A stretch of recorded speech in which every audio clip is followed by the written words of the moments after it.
I was in a comic book Facebook group on Thursday, and I read something that artist Darwyn Cooke had said about comics taking a wrong turn in the 2000s and that the content has gone too far.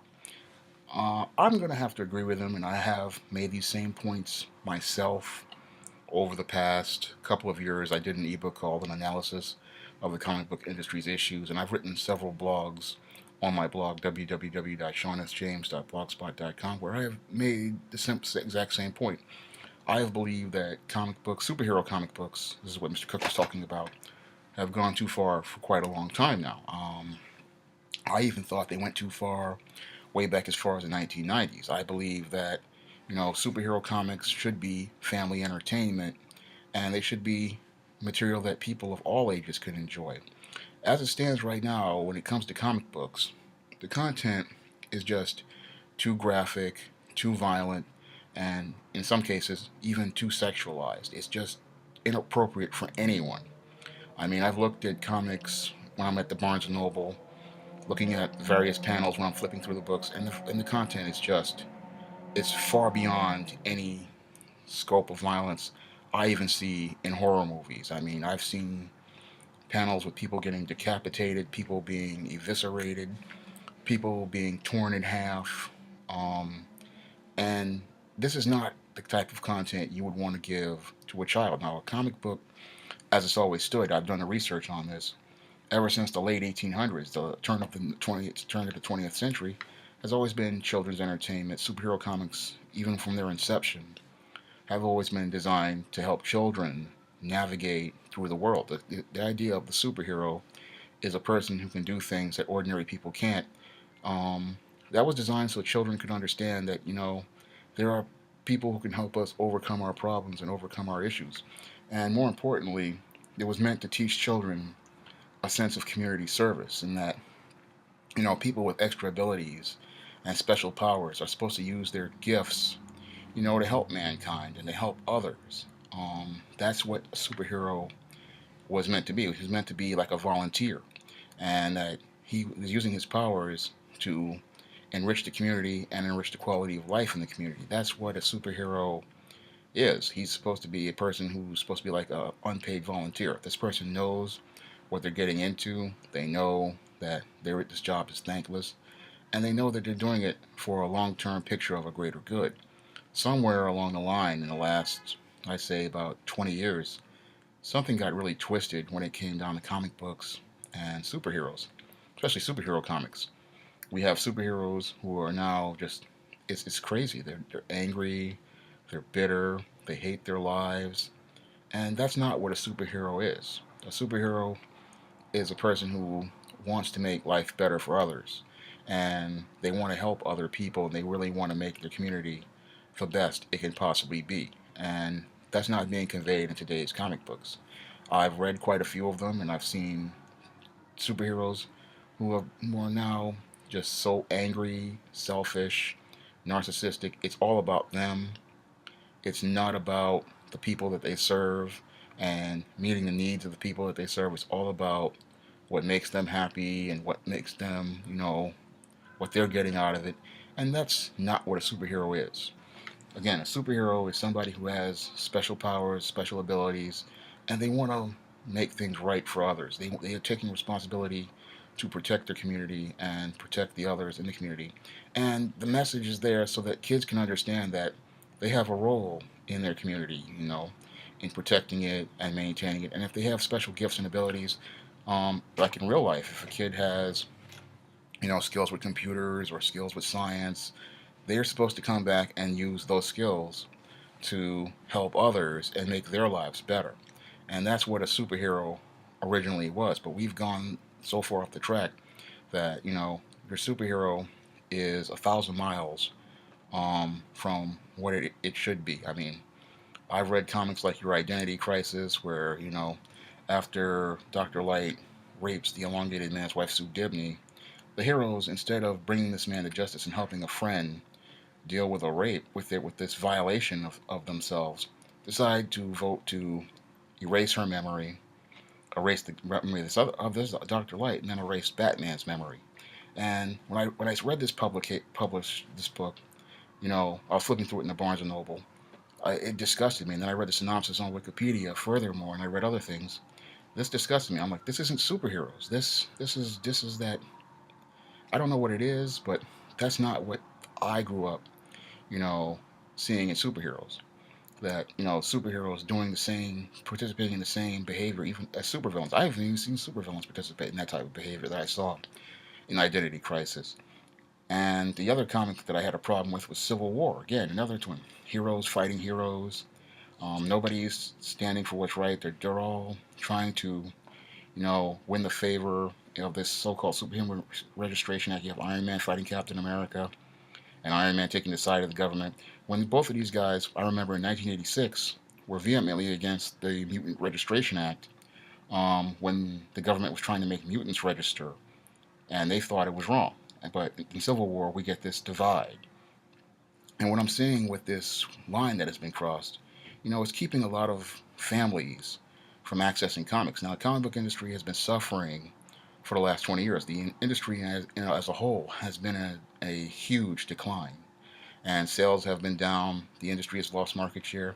And one of the things that I think is holding the industry back for the last 20 years is that families just can't access the material. And the reason why they can't access material is because the content goes way too far. I mean, I've heard from mothers, and I've heard from women. I've even heard from fathers saying, "Look, I can't give my son this comic because it's got nudity, it's got sexual content, it's got extreme violence." Now, people know that superhero comics have fights in them, punch to the face, punch to the jaw, but not people punching people's jaws off, or people decapitating people, or eviscerating people.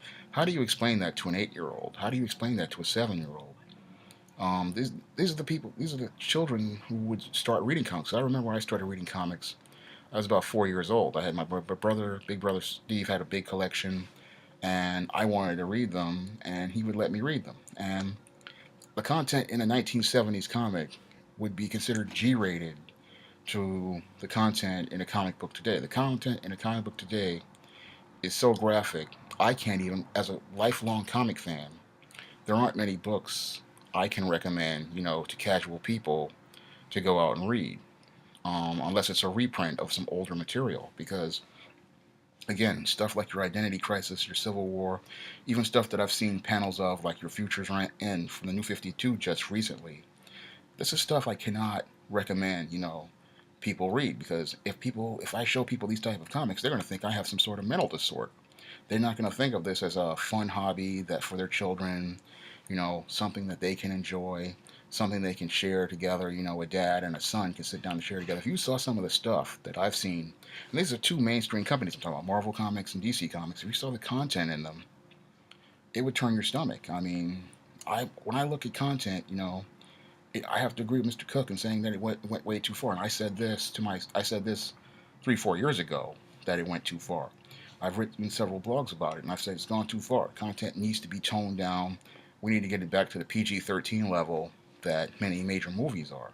I mean, if you watch a superhero movie and then you go to a comic book store and look at the comics, you will be disturbed at what you see in the comics, because what's in the movie is drastically toned down. I mean, the violence in a superhero movie pretty much is right on line with your 1970s, 1980s comic in terms of violence. That's basic comic book violence. But if you go to your comic book today and you see these panels of these heroes, so-called heroes, and they're just so angry and so bitter and so hate their lives, and they don't see themselves as friends of the community and protectors of the community.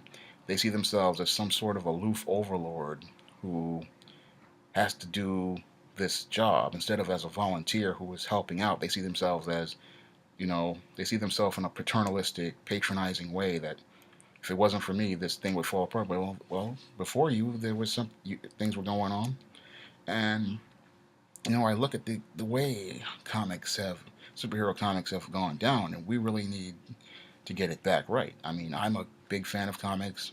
I've aspired to become a comic book writer, and it was one of the big time inspirations for me to become a fantasy writer.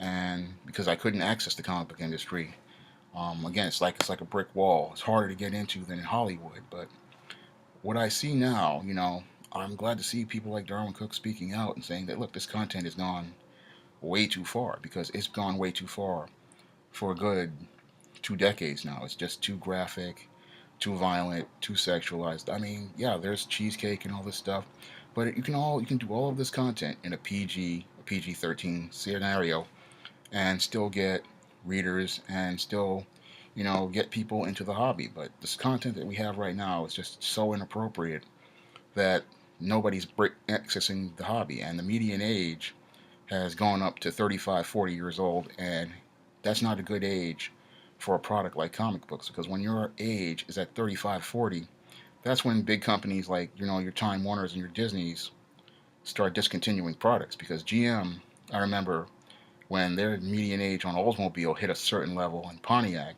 they discontinued the brand because they're looking for, with Pontiac, they were looking for those young buyers who bought sports cars and bought sporty models. And Oldsmobile, they were looking for, middle class families, and that were, the median age was about 30. When the median age was hitting 65, 70, there's no way they could sell the product, because the customer would not, what they call upsell and go buy a second model or a third model. What they were doing, instead of buying an Oldsmobile or a Pontiac, is that they were going to buy a Honda Accord, or Subaru. They weren't going up the line like they were, like usually your person would go from a Grand Am to a Bonneville. These people were going, they were going from a Grand Am to an Accord, and that wasn't working. That's why they had to discontinue the product. Same thing with comics. People are just, they're aging out of the product and nobody's coming in, and that's mainly due to the content. We really need to get that median age back to where it was in 1986, 1987, where the median age is about 13 years old. Or I even go back further. What I would want to do if I ever became an editor in chief at a comic book company, I would want to bring that age down to 7 or 8, because when you have readers that are young, they're going to stay with the product, and they're going to keep buying the product to a certain age point. Usually, most people age out of comics at 18, but over the last couple of generations, people haven't aged out, and that's really hurting the medium, because what the creators are trying to do is trying to appeal to older readers, and instead of trying to get younger readers. And we really need younger readers to help grow the industry, because the younger readers are where the money is. I mean, when kids go out and buy products like your Harry Potters or your Monster Highs, because this is the products that they're walking over to, because they can't access comics because the content is too graphic, and in some cases I've heard kids say that's just too weird. This is the stuff that they're buying because they're seeing themselves related in the material, they're seeing themselves related in the content, and they're seeing themselves, presented in the content. They're seeing their experiences presented in the content. When I go over to a comic book, I don't see, stuff that kids talk about, like your Twitter or your Facebook or your social media. I don't see that, or YouTube videos or stuff like that. I don't see that mentioned or referenced at all. I just see, angry superheroes talking about how bad their lives are, like they just got a letter from the IRS, and that's just not going to cut it. I mean, we need to get this back to family entertainment.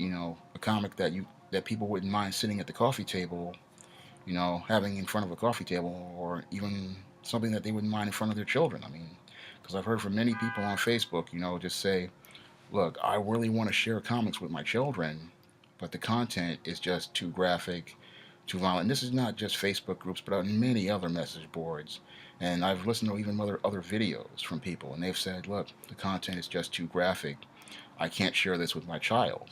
Or I watched such and such TV show, and then I went to go try to find the comics, and the content, I just couldn't give that to my child. It's just inappropriate.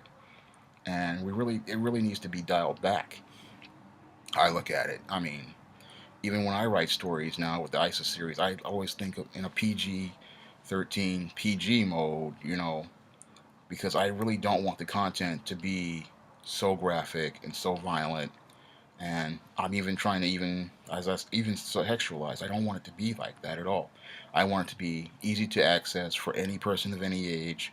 And for most of the feedback I get, people say that the content is easy to access, easy to follow, and it's people of all ages. I've had people from varying age, could be older women, younger women, tweens, teens. It's all ages, and this is where comics need to be. They need to be in that PG-13, family mode. Because even a company like WWE, as raunchy as it was in the '90s, they have drastically dialed things back at WWE in terms of content. Now, a lot of wrestling fans were a little upset when WWE pulled it back and dialed it back, but I understood what Vince McMahon was doing. He was looking out for the long term aspects of his business because he understood that when kids at 8, 9, 10, 11 years old are get into wrestling, they're going to stay with the brand for a good 10, 15, maybe even 20 years because that's what happened to me when I was about 10 or 11 years old. I came into wrestling and I just left at 40. About a year ago, I just stopped paying attention to it. But I was supposed to leave. I was supposed to leave a long time ago. But that because that's the product cycle, and that's what is expected. And with comics, you're supposed to people usually leave comics when they're about 18 or 19. Most people, 70%. And the other 30 usually leave after college because they start reading novels and they start reading the complexity of novels and then they want to read, higher material. But we didn't get that with a couple of generations. People stayed with it. Now that was nice, but we really need to get the kids into the medium because medium was originally designed for children. It was not designed for adults, and the industry is really suffering because we're not reaching out to those new readers, and they're finding other material to access. Again, like your Monster Highs, like your Harry Potters, like WWE, because all this stuff has sold for the last 10, 15, 20 years. I remember one time I was in a store when they had DC Universe Classics there. The DC Universe superheroes were sitting on the shelf and they weren't moving. And they had it was a Kmart I was in, and they had this, what they call an end cap of WWE figures. This is when they first came out I think about 2010, I think, 2009. And the end cap with the WWE figures, who did I see there? Moms, kids, and they were picking and choosing, their favorite wrestlers. And we have DC Comics superheroes who were sitting in the same aisle and they weren't moving.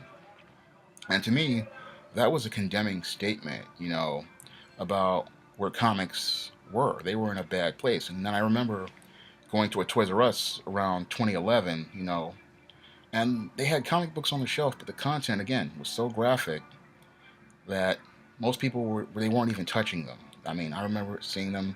This was up in the Gateway Center when it just about opened in the Bronx, and nobody was buying them. And the stuff was just comics were just sitting there. And the reason why they were sitting there is because content wasn't family friendly, content wasn't kid friendly. And when I look at it, I said, this is really hurting the industry and it's keeping it from being competitive. Because when I go over to the Disney section, Disney princesses, or I go over to the wrestling section, stuff is moving. Stuff is, you know, people are asking about it. People are talking about it. I remember being at Toys R Us in Times Square, Monster High. Father was with his daughter. This is what you want in the comic book industry. This is what we should want in the comic book industry. We should want sons and daughters, going over and asking about the product. It shouldn't be like DC Universe Classics was. I remember back in the day where the median age was guys my age asking about characters, and that was about it. And because when your median age is at that 35, 40 age point, that's when companies start cutting product, and that's when they start discontinuing lines because that's when there are no customers there for it. Just like with Nabisco, I remember a couple of years ago with Royal Lunch milk crackers. I don't know if many people remember those, or that's the other one they called it. There's another one that's in a red box. But they said they had Crown Pilot crackers. That's what it was called. And Nabisco was making just enough. People had asked about them and asked about them, but there weren't enough people to buy the product to pay for the production run. So they were forced to, you know, they were forced to, you know, discontinue the product. Unfortunately, in spite of that small demand, the demand just wasn't big enough to meet how much a production supply would cost. So they were forced to stop making Crown Pilot crackers and Royal Lunch milk crackers. Now I remember because I have a sister who loves Royal Lunch milk crackers, but alas, you know, they just weren't enough people to buy them. I mean, at $5 a box, Nabisco wasn't really making a profit, and that shelf space in their retail outlets, they have to pay for that shelf space, and it costs money. So, in proportion to the cost of production and shelf space, they couldn't afford to produce Royal Lunch Milk crackers and Crown Pilot crackers. And the median age, again, my sister is about 53, so 52 right now. So the median age just wasn't there. And the same thing's happening in the comics. If you look at, the marketing of comics, the median age is in the 40s now. The price is hitting the $4 and $5 mark just for a Superman or a Batman. This is a danger sign. Any businessman will tell you it's a danger sign. I saw this same danger sign, with Oldsmobile. I saw the same danger sign with Pontiac. I saw it with Saturn. I saw it with Nabisco's Crown Pilot crackers and Royal Lunch crackers. And I'm seeing it with superhero comics. I mean, yes, the movies are making $1 billion, but the publishing side of it is getting destroyed. And that's because the publishing side, is not focusing on rebuilding their brands to focus on children. And you really, really need to focus, on rebuilding the brand to focus on tweens, teens, and that age range, and getting them into the characters and getting them into the stories, and building a new readership. This is something that has to be done, but it's not being done right now because everybody's just in survival mode, and they're too afraid to take risks. And it's just time, to get out of the box. Not like your New 52 from DC Comics, which was a rushed, sloppy job, but you're going to have to do, a hard, long 10-year rebuilding plan to get people in the comics and get them back to being family friendly and get them back to being, PG 13 and family oriented. Because I hear from the dads, I hear from the moms who grew up with comics and superheroes, I hear from, the uncles and the aunts, people my age, they want to go out and share comics with kids. And the kids like superheroes. I mean, I see the kids carrying with the Spider-Man backpacks, the Avengers backpacks, the Iron Man backpacks, the Captain America backpacks, the Batman back. They want to get into this, but it's about creators, getting their minds right and producing content that appeals to families and not fanboys. I mean, your average fanboy or, hardcore fan, they may have a lot of money short, but that's not helping build the brands of a Marvel or a DC or even an SJS Direct long. And I understand because that's what I'm trying to do. I'm trying to build a brand long, and that's why I'm trying to aim. That's what I've been doing for the last 5 years with the SJS Direct publishing imprint. With my young adult fantasy fiction and young adult fiction, like your ISIS series or your All About Nikki, or your E-Steam series, is I'm trying to aim long term and go for those readers and all age readers, and especially going for tweens and teens, keeping the content family oriented, and in that zone where there's not a lot of violence or graphic sex, or it's just basic content, basic family content. Even books like the Thetas, again, I try to keep novels like the Thetas. I try to keep it PG 13 so that readers can access the material of all ages, and it's been a good success for me. But I'm wondering, multi-billion-dollar comic book company, why aren't they applying the same approaches and the same model to their business? Because if you really want to grow a business like comics, you really have to go for the kids. Because again, the kids are going to grow up with the brand, they're going to grow up with the product. They need to see, these characters. They're colorful characters. They were designed for children. They were designed to help children navigate the world and come to an understanding of the world that they live in. And they were designed to show kids, a sense of community, and why it's important for people with gifts and abilities to use their gifts and abilities to protect the community. This is something that has been instilled in almost all superhero comics. That sense of community, that sense of responsibility, that sense of you want to use your gifts and abilities to protect others, and fight to do what's right for others. Superhero, as I've always seen it, has always been a friend. And that's one of the things that I try to do in my ISIS stories, is that that's what the whole Goddess Next Door concept is all about, that she is a friend who is out to help people in the community that just people can call if they have a problem, they can just go to her, and she'll help them solve their problems, and even take on some bad guys. That's what the whole Goddess Next Door concept was all about, and that's what superheroes are all about. They're supposed to be our friends. They're not supposed to be some what they've evolved to today, some aloof overlord who believes that I'm acting in the best interest of people. That's something that I saw in a Justice League cartoon. I forget what it's called, but it was featured these characters called the Justice Lords, and they were acting in the best interest of people and doing what they thought was best for them. That's also what your Ultraman, your Owlman, and your Superwoman from DC Comics did.